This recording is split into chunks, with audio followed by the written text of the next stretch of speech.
আমরা সবাই চাই একটা সুষ্ঠু নির্বাচন।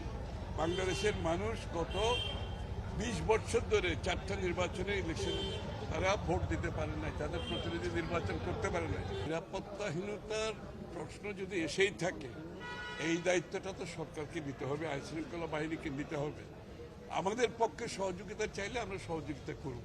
আমার তো মনে হয় এই কথার উত্তর তারা ভালো দিতে পারবে যারা ব্যালট পেপার ছাপিয়েছে। বিএনপির ধানের শীষ কেন ভাঁসের মধ্যে পড়ছে, কেন ওই জায়গায় আসছে, এটার উত্তর তো ওনারা দিতে পারবে।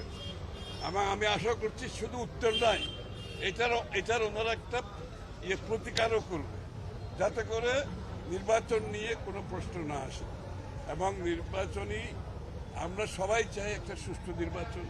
বাংলাদেশের মানুষ গত 20 বছর ধরে 4টা নির্বাচনে ইলেকশন তারা ভোট দিতে পারে নাই, তাদের প্রতিনিধি নির্বাচন করতে পারে নাই। আজকে সকলে অধীর আগ্রহে অপেক্ষা করছে তাদের ভোটটা দেওয়ার জন্য, তাদের প্রতিনিধি নির্বাচনের জন্য। এই মুহূর্তে এই ধরনের প্রশ্ন উঠলে এটা কোনো ভালো বিষয় না। আমরা আশা করি এটা সমাধান হবে। দেশের বাইরেও চলে গেছে, বিভিন্ন জায়গায় দেখছে সামাজিক যোগাযোগ। আমি তো বলছি এটার সুষ্ঠু সমাধান নির্বাচন কমিশনকে দিতে হবে, যাতে করে এটা নিয়ে কোনো প্রশ্ন না আসে আগামীতে। প্রার্থীদের নিরাপত্তা বা ওভারঅল ভোটের নিরাপত্তা নিয়ে এখনো কোনো শঙ্কা দেখছেন কিনা? নিরাপত্তাহীনতার প্রশ্ন যদি এসেই থাকে, এই দায়িত্বটা তো সরকারকে নিতে হবে, আইন শৃঙ্খলা বাহিনীকে নিতে হবে। আমাদের পক্ষে সহযোগিতা চাইলে আমরা সহযোগিতা করব।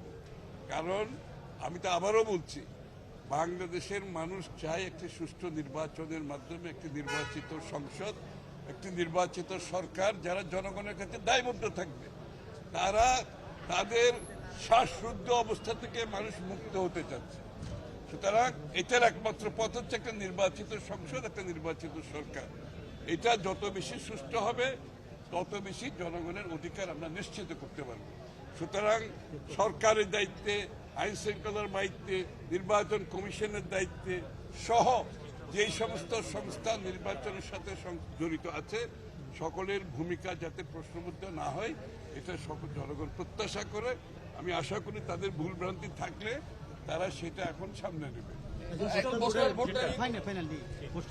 বাইরে চলে গেছে 15 লক্ষ মতো পোস্টাল ভোটার, অনেক ভোট আমি বাইরে চলে গেছে। এটা নিয়ে আপনারা কোনো বুঝতে পেরেছি। আমি এই জন্যই তো বললাম, এইটা যাতে প্রশ্নবিদ্ধ না হয়, নির্বাচন কমিশন এটার একটা সুরাহা করে জনগণের সামনে তুলে ধরতে হবে। এটার মধ্যে একটা স্বচ্ছতা থাকতে হবে, পুরো নির্বাচন ব্যবস্থায় স্বচ্ছতা থাকতে হবে।